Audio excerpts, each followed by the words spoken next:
జగమెరిగిన కమెడియన్ అలీకి జగన్ గత 9 ఏళ్లుగా అరచేతిలో వైకుంఠం చూపించి మరీ త్రిశంకు స్వర్గంలో ఉంచుతున్నారు. బాలనటుడిగా చిత్ర పరిశ్రమలో అడుగుపెట్టిన అలీ ఇంతింతై వటుడింతై అన్నట్లు ఎదుగుతూ వందల్లో కాదు వేల సినిమాల్లో నటించారు. కమెడియన్ గానే కాకుండా కొన్ని సినిమాల్లో హీరోగా కూడా నటించి మెప్పించారు. అంతేకాకుండా అలీతో సరదాగా అనే కార్యక్రమంతో టీవీ యాంకర్ గా కూడా మంచి గుర్తింపు తెచ్చుకున్నారు. మొత్తంగా తెలుగు సినిమా చరిత్రలో అలీ తనకంటూ ఒక స్థానాన్ని గౌరవాన్ని సంపాదించుకున్నారు. అందులో సందేహమే లేదు.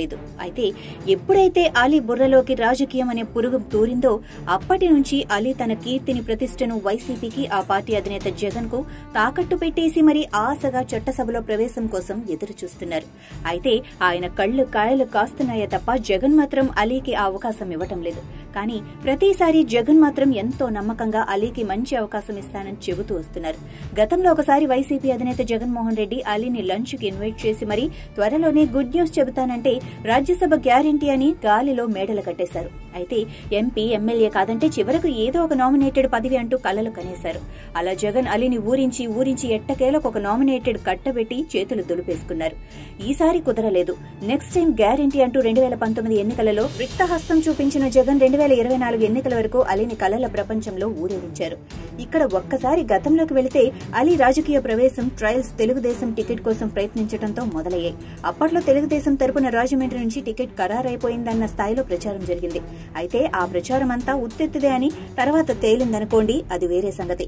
ఆ తర్వాత అలీ సినిమా పరిశ్రమలో తనకు అత్యంత ఆప్తుడు మిత్రుడు అని చెప్పుకుని పవర్ స్టార్ పవన్ కళ్యాణ్ స్థాపించిన జనసేనలో చేరి రాజమండ్రి నుంచి ఎమ్మెల్యేగా పోటీ చేయాలని ఉవ్విళ్లూరారు. అయితే అప్పట్లో టీడీపీ జనసేన పార్టీలకు బాగా దగ్గరగా మెసిలిన అలీ ఆ రెండు పార్టీలతో టికెట్ రాదన్న కన్ఫర్మ్ చేసుకున్న తర్వాత జగన్ పంచున చేరి వైసీపీ కండువా కప్పుకున్నారు.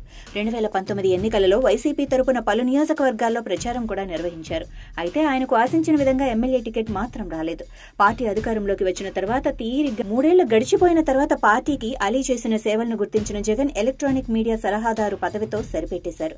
అప్పటికే అన్ని ఆశలు వదిలేసుకున్న అలీ సలహాదారు పదవితో సంబరపడిపోయి తన స్థాయికి మించిన ప్రకటనలు చేశారు. సినీ పరిశ్రమలో అలీ తనకు అత్యంత ఆప్తుడిగా చెప్పుకునే పవన్ కళ్యాణ్ పైనే పోటీకి సై అంటూ కామెడీ డైలాగులతో సవాళ్లు చేసేశారు. ఇప్పుడు ప్రస్తుతానికి వస్తే సలహాదారు పదవితో సముదాయించిన సందర్భంలోనే జగన్ వచ్చే ఎన్నికలలో అసెంబ్లీకి పోటీ చేసే ఛాన్స్ ఇస్తానని హామీ ఇచ్చారని అలీ అప్పట్లో చెప్పుకున్నారు.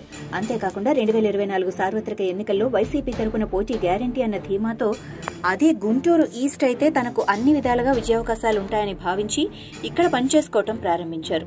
అయితే జగన్ ప్రకటించిన నియోజకవర్గాల ఇన్ఛార్జీల జాబితాలో గుంటూరు ఈస్ట్ నుంచి అలీ పేరు లేదు. ఇక్కడ నుంచి షేక్ నూరి ఫాతిమాను ఎమ్మెల్యే అభ్యర్థిగా ఖరారు చేశారు. దీంతో అలీకి జగన్ మరోసారి రిక్తహస్తమే చూపారని తేటతెల్లమైపోయింది.